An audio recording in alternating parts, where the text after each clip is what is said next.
오늘도 고린도후서 9장에 기록된 이 말씀을 통해서 하나님께서 주시는 은혜를 우리가 함께 나누기를 원합니다.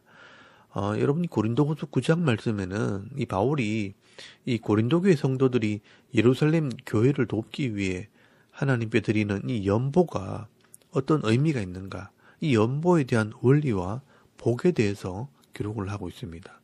이 바울은 고린도 교회와의 어려운 문제들이 해결이 되고 난 뒤에 이 예루살렘 교회를 돕기 위한 연보를 거두게 됩니다. 이 편지를 쓸 때 바울은 에베소에 있었기 때문에 이 아시아에 있는 교회들이 먼저 연보를 하고 또 이 마게도냐에 있는 성도들도 힘에 지나도록 헌금을 하게 됩니다. 그런데 이 고린도 교회는 거짓 사도들과 이 바울의 사도권을 무시하는 사람들 때문에 이 연보에 대한 이야기를 하지 못하고 있다가 그 문제가 해결되고 난 뒤에 고린도후서 8장에서 9장까지 말씀에 이 연보에 대한 문제를 다루게 됩니다. 그러면서 이 바울은 혹시나 이 바울이 돈 문제를 다루고 있기 때문에 오해를 피하기 위해 성도가 하는 이 연보에 대한 원리들을 설명을 하는 것입니다. 이 바울은 고린도후서 9장 1절에서 5절까지 말씀에 이 디도와 증인들을 함께 보내면서 연보를 거두게 된 이유를 설명을 합니다. 여러분 고린도후서 9장 1절에서 2절까지 말씀해 보시면 성도들을 섬기는 일, 이 예루살렘 교회를 위한 연보에 대하여는 내가 너희에게 쓸 필요가 없나니 이는 내가 너희의 원함을 알미라. 내가 너희를 위하여 이 마게도냐인들에게 아가야에서는 1년 전부터 준비하였다는 것을 자랑하였는데 과연 너희의 열심이 퍽 많은 사람들을 분발하게 하였느니라 라고 말씀을 합니다. 여러분 여기 성도를 섬기는 일이라는 것은 예루살렘 교회를 위한 연보를 말합니다. 바울은 이미 1년 전에 이 고린도 전서를 쓸 때 이 연보에 대한 이야기를 기록을 하고 있습니다. 여러분 고린도전서 16장 1절에서 3절까지 말씀해 보시면 성도를 위하는 연보에 대하여는 내가 갈라디아 교회에게 명한 것 같이 너희도 그렇게 하라. 매주 첫날에 너희 각 사람이 수입에 따라 모아두어서 내가 갈 때 연보를 하지 않게 하라. 내가 이럴 때에 너희가 인정한 사람에게 편지를 주어 너희의 은혜를 예루살렘으로 가지고 가게 하리니 라고 말씀을 하고 있습니다. 이미 1년 전에 이 갈라디아와 아시아에서 예루살렘 교회를 위한 연보를 하였고 또 이 고린도 교회도 주일마다 모이게 되면 조금씩 연보를 모아두라고 부탁을 했습니다. 그리고 이 마게도냐에 갈 때 이미 고린도 교회에서도 주일마다 연보를 하고 있다고 자랑을 했기 때문에 많은 사람들이 도전을 받고 많은 연보를 했다는 것입니다. 그래서 이 바울이 도착하기 전에 미리 사람들을 보내어 이 헌금을 준비하게 하는 것입니다. 만약 바울이 마게도냐를 거쳐 이 고린도에 헌금을 가지러 갔는데 미처 준비가 되어 있지 않고 이 헌금을 해야 되니 말아야 되니 하면서 우왕좌왕하면 이 마게도냐인들이 보기에 부끄럽기도 하고 하나님 앞에서 준비되지 않는 모습이 될 수 있기 때문에 미리 이 사람들을 보내는 것입니다. 그래서 4절에서 5절까지 말씀해 보시면 혹 마게도냐인이 나와 함께 가서 너희가 준비하지 아니한 것을 보면 너희는 고사하고 우리가 이 믿던 것에 부끄러움을 당할까 두려워하노라. 그러므로 내가 이 형제들로 먼저 너에게 가서 너희가 전에 약속한 연보를 미리 준비하게 하도록 권면하는 것이 필요한 줄 생각하였노니 이렇게 준비하여야 참 연보답고 억지가 아니니라 라고 말씀을 합니다. 여러분 이 연보는요 미리 준비하는 자세가 필요하다는 것입니다.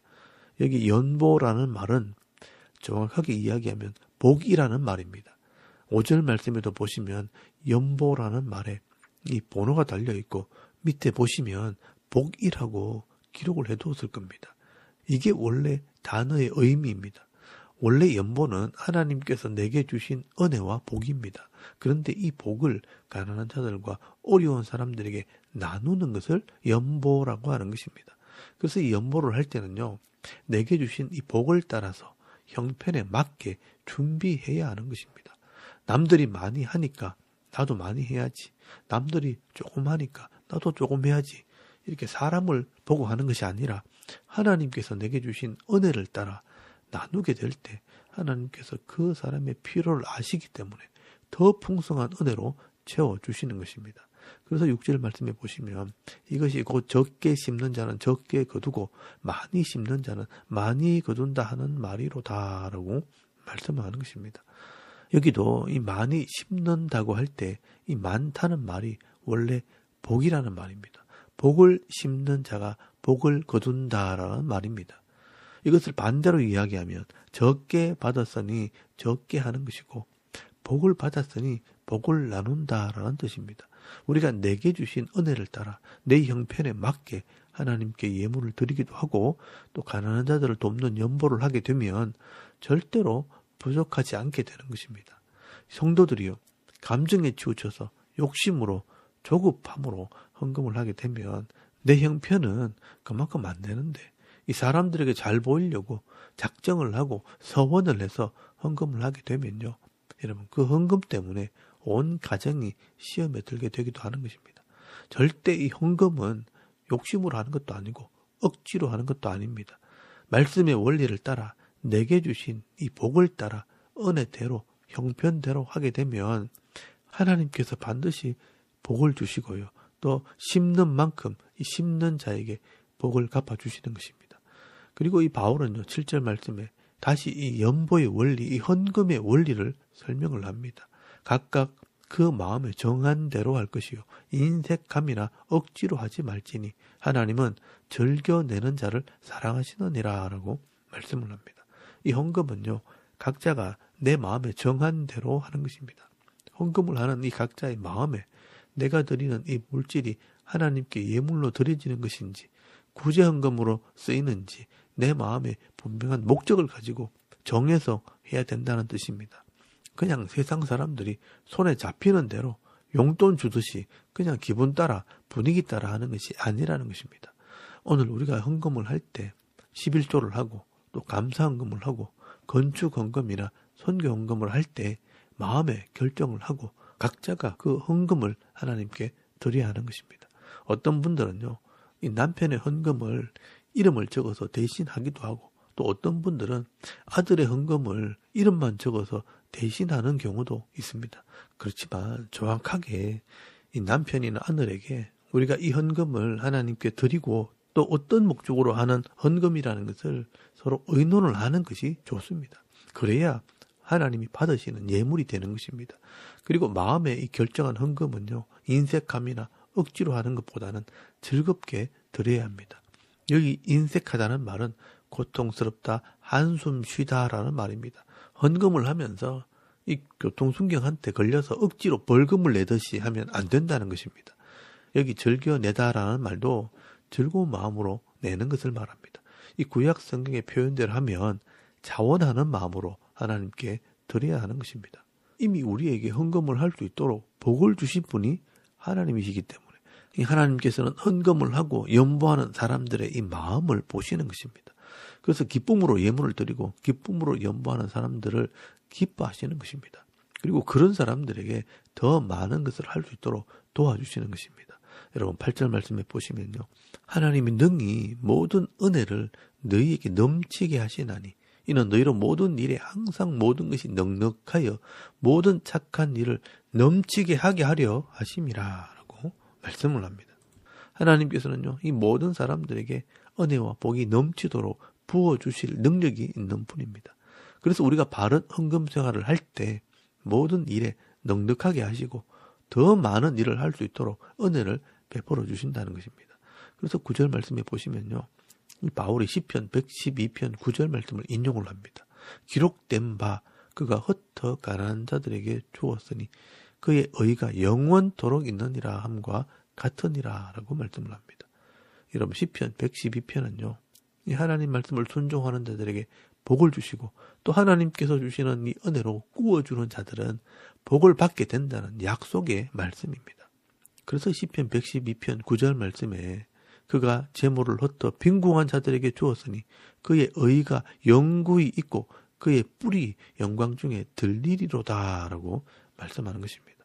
그리고 10절 말씀에 보시면요, 씨를 뿌리는 농부에게 씨와 먹을 양식을 주시는 하나님께서 주신 것을 가지고 씨 뿌리듯이 흩어주고 나눠주면 더 풍성하게 거두고 더 풍성한 의의 열매를 거두게 하실 것이라 라고 말씀을 합니다. 하나님께서 주신 이 복으로 씨를 뿌리게 되면 더 큰 복으로 다시 거두게 하시는 분이 하나님이라는 것입니다. 그리고 마지막으로요, 이 고린도 교회 성도들이 믿음으로 구제하게 되면 감사가 넘치게 됩니다. 그리고 이 도움을 받은 사람들은 하나님께도 감사를 하겠지만 이 고린도 교회 성도들에게도 감사를 하게 된다고 말씀을 합니다. 여러분 11절 말씀에 보시면 너희가 모든 일에 넉넉하여 너그럽게 연보를 함으로 그들이 이 도움받은 사람들이 우리로 말미암아 하나님께 감사하게 하는 것이라. 이 봉사의 직무가 성도들의 부족한 것을 보충할 뿐 아니라 사람들이 하나님께 드리는 많은 감사로 말미암아 넘쳤느니라 라고 말씀을 합니다. 우리가 믿음으로 하나님께 드리고 구제하게 되면요, 이 도움을 받은 사람들에게 이 하나님께 대한 감사가 넘치게 된다는 것입니다. 그리고 14절 말씀에는요, 도움을 받은 사람들이요, 이 성도를 위해 기도를 한다는 것입니다. 또 그들이 너희를 위하여 간구하며 하나님이 너희에게 주신 지극한 은혜로 말미암아 너희를 사모하느니라 라고 말씀을 합니다. 이렇게 내가 연보를 통해 다른 사람들을 돕게 될 때 그 사람들이요, 이 헌금을 한 사람들을 위해서 중보기도 하고요, 또 더 사모하는 마음으로 하나님께 구하게 되는 그런 은혜가 있다는 것입니다. 여러분, 이것이 교회와 성도들이 해야 할 일입니다. 하나님께서 내게 주신 은혜를 따라서 내가 다른 사람들에게 나눠주고 흩어주게 되면요, 먼저 하나님께서 영광을 받으시고 또 이 하나님의 자녀들의 이 선행을 통해 기뻐하실 것입니다. 그리고 이 도움을 준 사람이나 이 도움받은 사람이나 다 하나님께 감사하게 되고 또 그들의 기도가 응답되는 그런 역사가 있게 되는 것입니다. 여러분, 이 세상은 욕심에 매여 다투고 싸우고 빼앗고 짓밟지만 이 성도들은요, 서로 섬기고 사랑하고 나누어 주게 되는 그런 역사가 있게 되는 것입니다.